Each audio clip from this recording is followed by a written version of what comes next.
مساء الخير. النهارده ماتش الاهلي وانبي. ماتش مهم في الدوري. الفتره دي فتره مضغوطه للاهلي. هيلعب كل 3 ايام تقريبا ماتش. انبي في زد، في الزمالك، في مازيمبي، في مازيمبي. فمطوشه كتير ورا بعض. فده مطحنه بسبب المؤجلات الكتير اللي موجوده للاهلي، بسبب اللعب في الدوري الافريقي. اللعب في الدوري الافريقي ده كلف الاهلي كتير قوي. يعني الاشتراك في البطولة دي أجلت للأهلي متوشة كتير، والأهلي ما خدش البطولة. والفرق كان 3 أيام، عمل إرهاق في أول الموسم. فده عملت مشكلة كبيرة في المؤجلات كمان. تأجل عدد كبير من المؤجلات، بلس المطوشة اللي اتأجلت بسبب دوري أبطال أفريقيا. فبقى في رقم كبير، الأهلي لعب 8 ماتشات بس. فده هيأثر كتير الفترة الجاية على الأهلي، عشان الأهلي مضطر يلعب كل 3 أيام ماتش. فالنهارده الساعة 10 بالليل هيبقى ماتش الأهلي والزمالك. أنا آسف، هيبقى ماتش الأهلي وإنبي. ماتش الأهلي والزمالك يوم 15 إبريل، يوم الاثنين 15 إبريل. وهيبقى قبله ماتش زد. النهارده الساعة 10 ماتش الأهلي وإنبي. في غيابات كتير، بس ماتش مهم. لازم الأهلي يركز في المحلي، لازم الأهلي يركز في الدوري عشان يبدأ يرجع تاني ويلم نقط، عشان ما يخسرش نقط ويستغل الوضع الموجود دلوقتي. كل الفرق فقدت نقاط كتير. فالقايمة بتاعت الماتش، بتاع ماتش الأهلي وإنبي، هتبقى عبارة عن: في حراسة المرمى مصطفى شوبير، محمود الزنفلي، حمزة علاء. هيبقى موجود علي معلول بره، مش موجود. هيبقى موجود كريم الدبيس، موجود ربيعة، محمد عبد المنعم، محمود متولي، عمر كمال عبد الواحد، أكرم توفيق، السولية، كوكا، مروان عطية، كريم فؤاد، طاهر محمد طاهر، رضا سليم، محمود عبد المنعم كهربا، موديست، وسام ابو علي. دي القايمة اللي هتشارك في الماتش. وهنقول لحضراتكم توقعاتنا للتشكيل، وهنقول من وجهة نظرنا، من وجهة نظر كولر، وايه الأقرب. مش هيبقى موجود علي معلول. عنده إصابة، شد في الخلفية أو إجهاد في الخلفية. مش موجود ماتش إنبي وماتش زد. واحتمال بنسبة كبيرة ماتش الزمالك ما يكونش موجود. حسين الشحات مش هيبقى موجود بسبب الإصابة والعملية اللي عملها النهاردة، اللي عملها امبارح. آه، هيغيب مبدئيا شهر حسين الشحات. هو دلوقتي في راحة سلبية بعد العملية 5 أيام. هيخرج من المستشفى في خلال 48 ساعة.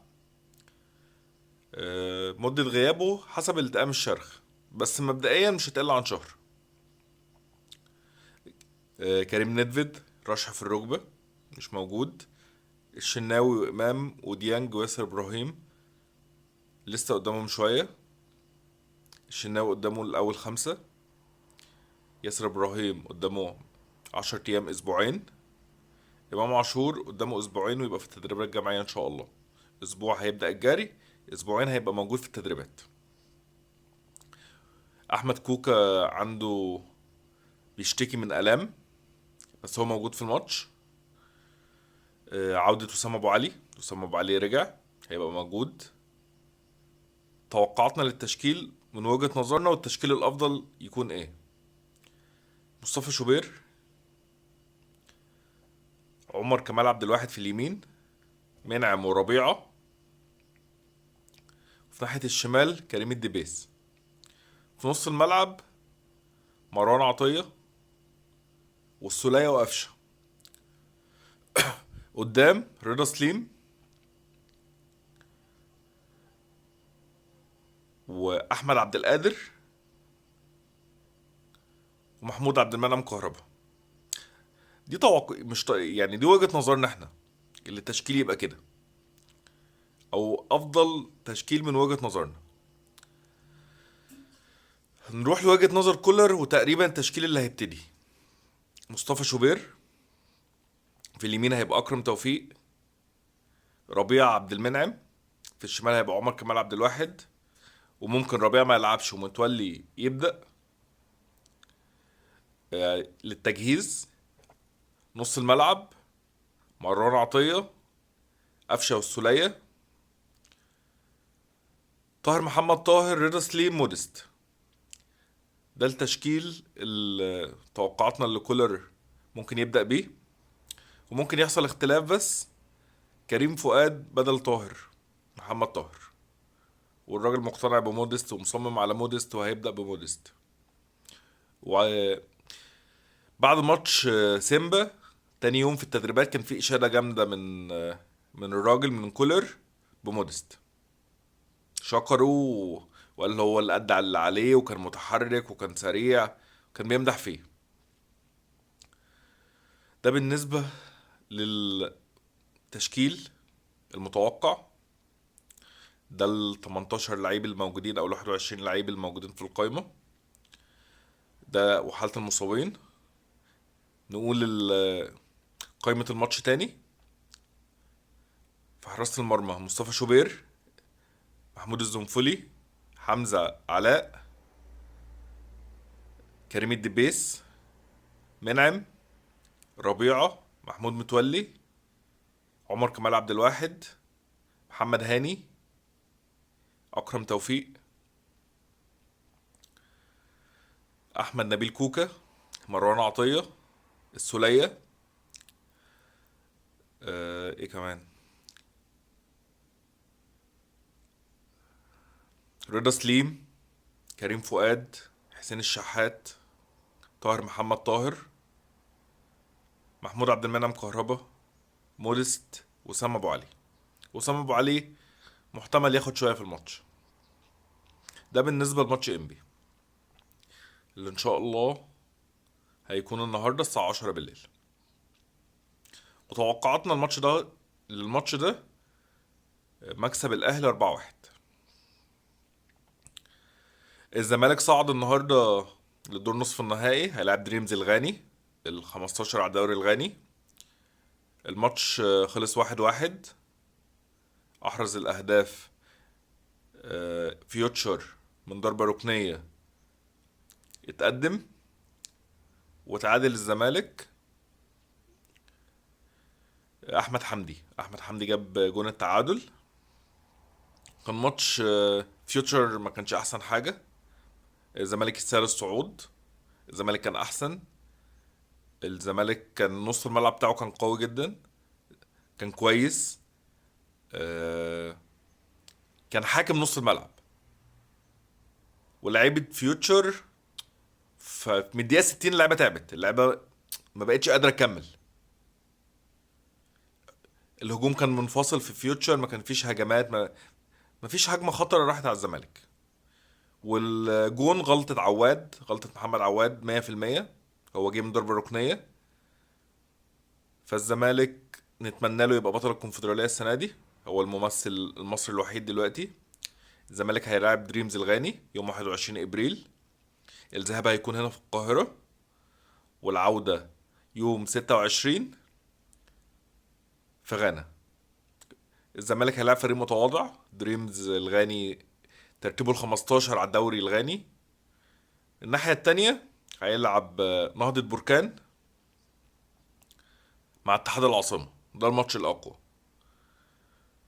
وفي ماتش نهضة بركان وأبو سليم الليبي، نهضة بركان المغربي وأبو سليم الليبي، كان بيحكمه الحكم محمود معروف. وحصل مشكلة كبيرة بعد الماتش والحكم اتضرب. الحكم المصري محمود معروف اتضرب علقة. اللعيبة مسكت فيه، والحكم اتضرب وحاول يتخانق مع اللعيبة كمان عشان يدافع عن نفسه. مش عارف الموقف هيبقى ايه او والله هيحصل، بس المنظر ما كانش ظريف، المنظر ما كانش حلو. واهانة للتحكيم المصري، او اهانة للحكم المصري عموما. هنشوف الكاف هيعمل ايه، وهنشوف القرارات اللي هتطلع، وهنتابع الموضوع. حصل برضو في ماتش الزمالك موقف مش لطيف. حصل اشتباك ما بين اعضاء من الجهاز الفني من فيوتشر وجمهور الزمالك. جمهور الزمالك اعتدى على اعضاء من الجهاز الفني لفيوتشر، وفي فيديو مصور احنا نزلناه على القناة عندنا. ده بالنسبة لماتش الزمالك وكونفدرالية. والأقرب في النهائي الزمالك والاتحاد العاصمة الجزائري، ده الأقرب في الكونفدرالية. زي ما في الأقرب في النهائي في دوري أبطال أفريقيا الأهلي وصن داونز. ده بالنسبة للماتش الأهلي. اتكلمنا على ماتش الأهلي وإنبي، اتكلمنا على ماتش الزمالك في كونفدرالية والفريق اللي هيلعبه. الاهلي بيراقب وليد علي فرج. وليد علي فرج ده جناح ايمن عنده 21 سنة، لاعب فاركو. اعلى معدلات مراوغات هو اللي عاملها في الدوري. لعيب كويس، لعيب لسه بادئ، لعيب لسه طالع، لعيب عنده ثقة في نفسه. المراوغات عنده عالية جدا، بيشوط كويس. السكاوتنج في الاهلي متابعه، واللعيب ده قريب جدا من الاهلي. وليد علي فرج اللعيب ده هيبقى من نجوم مصر قريب. محمد شريف. محمد شريف لاعب الخليج السعودي والاهلي السابق. بنسبة كبيرة هيرجع مصر السنة الجاية. هو عايز يرجع الاهلي، ورقم واحد عنده الاهلي. عنده عرض من الزمالك وبيراميدز، والاهلي فاتح له الباب يرجع، بس في حالة فسخ عقده مع الخليج السعودي، اللي هو الاهلي مش هيدفع فلوس. بيراميدز عرضه، اول عرض ليه عرض على محمد شريف في الموسم 20 مليون جنيه، واللاعب رفض. بيراميدز رفع عرضه امبارح ل 25 مليون جنيه في الموسم، واللعيب لحد دلوقتي متمسك اللي هو لو رجع مصر هيلعب في الاهلي، يا اما مش هيرجع مصر وهيكمل في الخليج. أو واستبعد تماما محمد شريف اللي هو يلعب في الزمالك. محمد شريف مش هيلعب في الزمالك. محمد شريف اهلاوي، مش هيضحي بجمهور الاهلي. ومحمد شريف امنيته لو رجع مصر يرجع الاهلي، بس في حالة الاهلي طلبه او ما طلبوش محمد شريف مش هيبقى موجود في الزمالك. في بيرسي تاو مش موجود في الماتش. بيرسي تاو مش موجود في ماتش انبي. بيرسي تاو عنده اجهاد في وجه القدم، وبيرسي تاو طلب راحة، هو اللي طالب راحة. يعني بيرسي تاو لعب كل المطوشة في بطولة الأمم الأفريقية، رجع لعب كل مطوشة الأهلي، فاللاعب عنده إجهاد عام، فهو اللي طلب الراحة وعايز يرتاح عشان عنده إجهاد وما خدش راحة. فبيرسي تاو مستبعد للراحة. وكريستو مستبعد فني. كريستو سكته مقفولة في الأهلي، وكولر مش شايف اللعيب تماما، وبيشتكي من اللي هو بيتكاسل في التدريبات. فكريستو خلاص فرصته في الاهلي شبه معدومه الا لو حصل معجزه. احمد عبد القادر هيبتدي ياخد فرصته، يعني هيبتدي ياخد فرصه، ويا رب يثبت نفسه. يعني ربنا معاه اللي هو يحاول يثبت اللي هو جدير بالفرصه دي وثقه الراجل.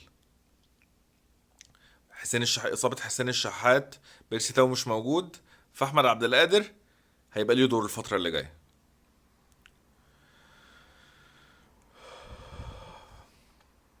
دي كان فيديو فيه كل الاخبار، فيه كلام عن الماتش، توقعات الماتش.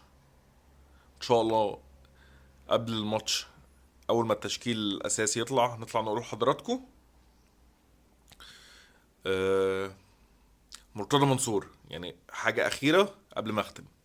مرتضى منصور كان في عزا أحمد فتحي سرور، طلع كذا تصريح، بس أهم تصريح أو التصريح اللي اتكلم فيه اللي هو التصريح عارفين طبعا المرتضى منصور لازم يرمي كلام.